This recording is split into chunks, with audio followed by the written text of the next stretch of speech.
సంపూర్ణ రామాయణం సులభ శైలిలో సీతాపహరణం. ఆ యతి తన కపట రూపం విడిచిపెట్టి 10 తలలు 20 చేతులు కలిగిన ఓ భయంకర రాక్షసుడిగా మారిపోయాడు. 10 తలలకు దగద్ధగాయమానంగా కిరీటాలు వెలుగుతున్నాయి. 20 చేతులతో పరశు, పట్టిస, త్రిశూల, ముసల, ముద్గర, తోమర, ఖడ్గ, బిందివాల, ధనుర్బాణ, గదాది ఆయుధాలు ధరించి మహాభయంకరమైన రాక్షసుడుగా మారిపోయాడు. ఆ రాక్షసుణ్ణి చూడగానే సీతాదేవి భయభ్రాంతురాలైపోయింది.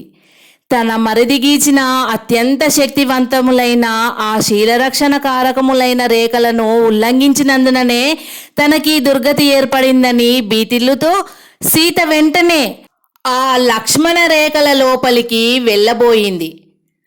అహహహహ అహహహహ, ఎంత బేలవు సుందరి! నీ సౌందర్యము మా శూర్పణఖ వర్ణించి చెప్పగా ఏమో అనుకున్నాను. అకంపనుడు నీ భర్త పరాక్రమాన్ని గురించి అతి భయంకరంగా వాకొనగా వాని మాటలు నిరసించి ప్రాణాలకు తెగించి ఇంత సాహసం చేసి నీ దగ్గరకు వచ్చాను. నేను త్రిలోక పాలకుడనైన లంకారాజ్యాధీశ్వరుడను. బ్రహ్మ వల్ల అజేయములైన వరాలు పొందిన రావణ సార్వభౌముడను. ఇక నా బారి నుంచి నిన్ను తప్పించడం బ్రహ్మ, విష్ణు, మహేశ్వరులకు కూడా సాధ్యం కాదు. నీ అందం నా కన్నులకు విందు చేస్తోంది.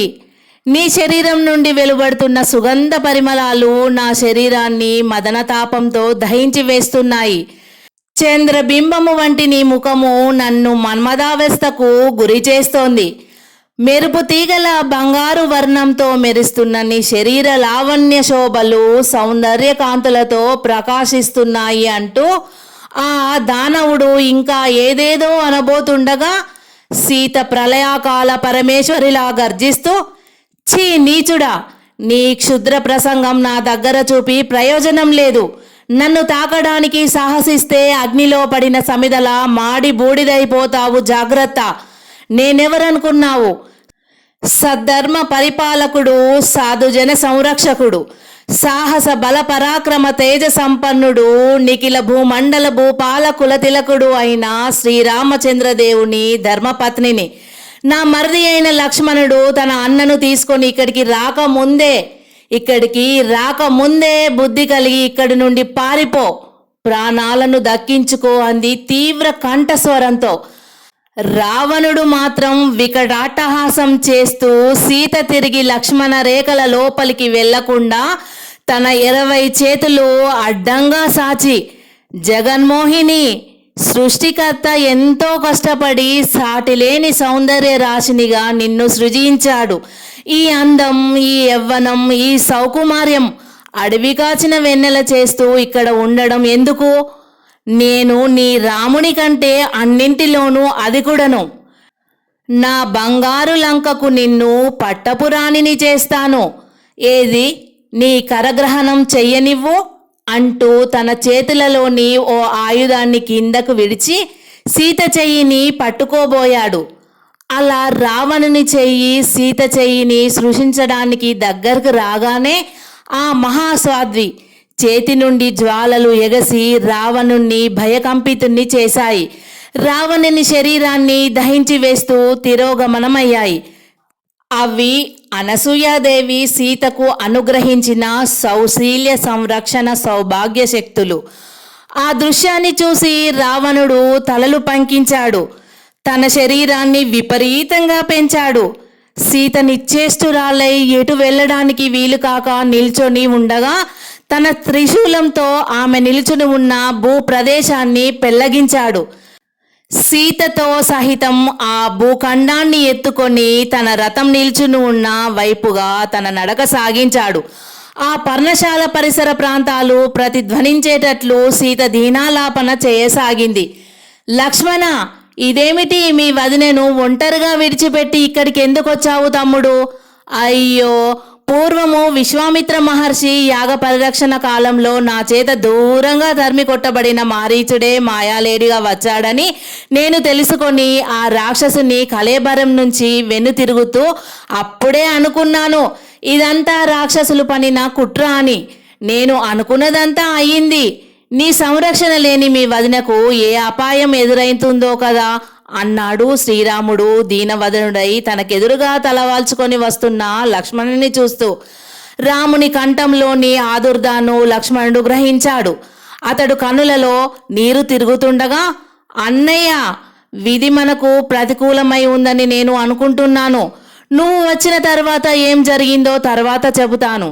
నా హృదయం పగిలి ముక్కలైపోయే మాటలు మా వదిన నోటి నుండి వెలువడగా నేను భరించలేక ఆమె చుట్టూ నా యోగశక్తులను రక్షణగా ఉంచి నీ ఆజ్ఞను అతిక్రమించి మరీ ఇలా రావడం జరిగింది.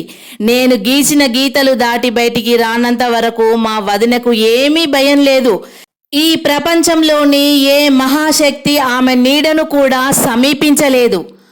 అయినా మనం త్వరగా పర్ణశాలకు వెళ్ళడం మంచిది, పద అన్నాడు లక్ష్మణుడు దైన్య స్వరంతో. రాముడు భుజదండానికి కోదండాన్ని అమర్చుకుంటూ లక్ష్మణునితో కలిసి అక్కడి నుంచి చరచరా అడుగులు వేస్తూ పర్ణశాల వైపుగా నడక సాగించాడు. ఆకాశంలో సంధ్యారాగం వెళ్లి విరిసి ఉంది. రావణుడు సీత నిల్చుని ఉన్న భూకలశాన్ని తన రథంలో ఉంచి రథాన్ని ఆకాశ మార్గాన పయనింపజేయమని సారథికి చెప్పాడు. సారథి తన మాయా విద్య పాటవంతో రథాన్ని గుర్రాలతో సహా గగన మార్గానికి తీసుకువెళ్ళాడు. అతి విచిత్రంగా ఆ రథం ఆకాశంలో పయనించసాగింది. సీత కన్నీరు మున్నీరుగా దుఃఖిస్తూ రావణుని దూషిస్తూ తన దౌర్భాగ్యాన్ని నిందించుకుంటూ ఆకాశమంతా ప్రతిధ్వనించేటట్టు దీనాలాపనలు చేయసాగింది. ఆమె గొంతెత్తి బిగ్గరగా, ఓ దేవతలారా, ఓ యక్షులారా, సాధ్యులారా, గరుడ శ్రేష్ఠులారా, లోకైక వీరుడైన శ్రీరాముని ధర్మపత్నిని నన్ను దుర్మార్గుడైన రావణుడు మోసం చేసి తీసుకువెళ్తున్నాడు. అఖండ భూమండలాన్ని ఏలిన దశరథ మహారాజు పెద్ద కోడల్ని నన్ను కాపాడండి అంటూ ఆక్రోశించింది. రావణుడు మాత్రం సీత విలాపాన్ని చూస్తూ మీసాలు మెలిత్రిప్పుకుంటూ దర్పంతో ఆ పతివ్రతామ తల్లిని చూస్తూ వికృతంగా నవ్వసాగాడు. మరుక్షణం రావణుని రథం మీద సంధ్యా సూర్యుని వాలు కిరణాలు పడకుండా అడ్డుగిస్తూ ఓ బ్రహ్మాండమైన పక్షీంద్రుని క్రీనీడ పడింది. ప్రభు, అప్రతిహతమైన పక్షిపుట వాతాహతిచే మేఘమండలాలను చెల్లా చెదురు చేస్తూ మన రథం వెనుకగా గరత్మంతుని వంటి ఓ పక్షిరాజు వస్తున్నాడు.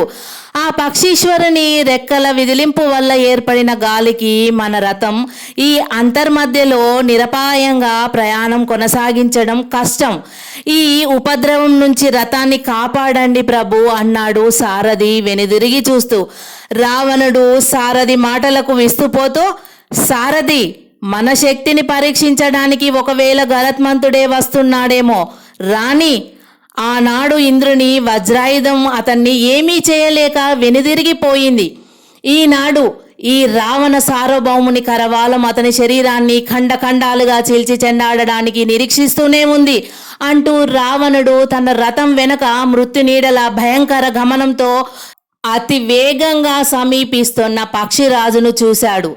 మరికొన్ని క్షణాలకే ఆ పక్షీంద్రుడు రావణుని రథాన్ని అతిక్రమించి ముందుకు వెళ్ళి అతని రథం ముందు సమాన వేగంతో ప్రయాణిస్తూ గంభీర వాక్కులతో ఇలా అన్నాడు, ఔరా రావణ, పవిత్రమైన బ్రహ్మ వంశంలో జన్మించి సాధువర్తనుడైన పులస్య బ్రహ్మ కడుపున చెరపడానికి పుట్టిన క్రూరవర్తనుడని లోకులు నిన్ను ఆ చంద్రార్కం నిందించకుండా ఉండాలంటే ఇప్పుడు నువ్వు చేస్తున్న ఈ దురాగతాన్ని ఆపుజేయి. అగ్నిని మూటగట్టుకున్నట్టు అతి లోక పతివ్రతాతిలకమైన రఘువంశ రాజుల కోడల్ని నువ్వు తీసుకొని వెళ్ళడానికి సాహసించడం మృత్యువు నోట్లో ప్రవేశించడానికి ఉబ్బలాట పడడం వంటిదే సుమా. నేను దశరథ చక్రవర్తికి ఆప్తమిత్రుడను, సూర్యరథ సారథి అయిన అనూరుని పుత్రుడను. నా పేరు జటాయువు. కులశైలములను తన ముక్కుచే చిన్న భిన్నంగా చీల్చివేయగల బలవంతుడైన గరుడదేవుడు నా పినతండ్రి. నా శక్తి సామర్థ్యాలను నువ్వు వినియే ఉంటావు. నా కాలిగోళ్ళ చీలికలకు, నా ముక్కు పుటాలకు, వ్రేడులకు నీ 10 తలలు చిల్లులు పడకముందే మా జానకీదేవిని నాకు అప్పగించి ఆ పుణ్యాత్మురాల్ని క్షమాపణ వేడుకొని నీ లంకకు వెళ్ళిపో. నా హెచ్చరిక పాటించకపోతే ఈ అసుర సంధ్యా సమయంలో అటు భూమి ఇటు ఆకాశం కాని ఈ అంతర్మధ్యలో నా చేత చిత్రాతి చిత్రంగా ఘోరాతి ఘోరంగా వధించబడతావు, జాగ్రత్త అని జటాయువు గంభీర కంఠస్వరంతో ఆ విధంగా హెచ్చరిస్తూ తన రథం ముందు మార్గ నిరోధం చేస్తూ అడ్డగించగానే రావణుడు సారథి కూర్చున్న కుబరం దగ్గరికి వచ్చి తీక్షణ దృష్టిలతో జటాయువును చూస్తూ, ఓ ఈ పక్షి, సురసాధ్య యక్షాది దేవలోకాలు నా పేరు వినగానే భయంతో మూర్చిల్లిపోతాయి. నువ్వు దశరథ మహారాజు స్నేహితుడైనంత మాత్రాన నా బారిన చిక్కిన సీతను కాపాడాలని వచ్చినట్లున్నావు. ఈ దశకంఠుని కరవాలంతో నీ కంఠాన్ని ఛేదింపజేయకుండా చూసుకో. నీకు చేతగాని పనికి తలపడడం చేజేతులారా ప్రాణం మీదికి తెచ్చుకోవడం వంటిదేనని గ్రహించి బుద్ధి తెచ్చుకొని ఇక్కడి నుండి వెళ్ళిపో. ఒక్క సామాన్యమైన నువ్వేమిటి, ఈ 14 లోకాలు వచ్చి ఎదిరించి నిలిచినా నేను సీతను విడవను అన్నాడు. ఓరి రాక్షసదమా, ఈయన వంశ తేజుడు, సూర్య తేజో విరాజితుడు అయినటువంటి శ్రీరామచంద్రుని బాణాగ్నుల చేత నీ శరీరం దగ్ధం కాకుండా వంచనతో ఇక్కడ తప్పించుకోగలిగావు గాని ఇక్కడ ఆ రాముని శ్రేయ కాముడైన నా బారి నుంచి మాత్రం నువ్వు తప్పించుకోలేవు. ఇదిగో ఈ క్షణంలోనే నీ రథాన్ని ధ్వంసం చేసి నీ శరీరాన్ని చీల్చివేసి మా సీతామ తల్లిని నీ చెర నుండి తప్పిస్తాను చూడు అని జటాయువు మహోగ్రంగా పక్షి పుటాలు విదిలించి గమన వేగాన్ని పెంచి కొంచెం ముందుకు సాగిపోయాడు. ఆ పక్షి పుటాల కదలిక వల్ల ఏర్పడిన విపరీతమైన గాలి రావణుని గుర్రాలకు దిగ్భ్రాంతిని కలిగిస్తూ వాటిని ముందుకు వెళ్లకుండా చేసింది. అంతలో జటాయువు చటుక్కున వెనుగుదిరిగాడు. బలిష్టమైన తన వాడి ముక్కులను సారించి సమ విశాలములైన రెక్కలను సాచి లోక భయంకరంగా రావణుని రథాన్ని సమీపించాడు. అలా సమీపించిన వెంటనే రావణుడు తన చేతిలోని కత్తిని జటాయువు కాళ్ళకేసి గురిచూసి జలిపించాడు. తన కాళ్ళను చటుక్కున ముడుచుకొని అత్యంత చాకచక్యంతో ఆ కత్తి వ్రేటును తప్పించుకున్నాడు జటాయువు. మరుక్షణం కాలిగోళ్లతో రావణుని ముఖాలకు గీట్లు పెట్టి రెక్కలతో అతని 10 తలల మీద ఉన్న కిరీటాన్ని ఎగురగొట్టాడు జటాయువు. రావణుడు ఖడ్గాన్ని మళ్లీ విసిరాడు. జటాయువు పక్షి పుటాల మధ్య గాయం తగిలింది. ఆ గాయాన్ని లెక్క చేయకుండా అమృత సంగ్రహణార్థం ఇంద్రుని అనుచరులను ఎదిరించిన వేళ వినతానందనుడు ప్రదర్శించిన సాహసాన్ని జ్ఞప్తి తెస్తూ జటాయువు వెనుదిరిగి కొంచెం దూరం వెళ్లి తిరిగి విపరీత వేగంతో రథం వైపు దూసుకు వచ్చాడు. అలా వచ్చిన వెంటనే రథధ్వజాన్ని కుడి కాలుతో చిన్నాభిన్నం చేశాడు. రథోపరి భాగం మీద కూర్చొని బలవంతా ఉపయోగించి కాళ్లతో రథాన్ని కిందికి అదిమి వేయసాగాడు. రథం ముందుకు వెళ్లకుండా కిందికి వాలడం ప్రారంభించింది.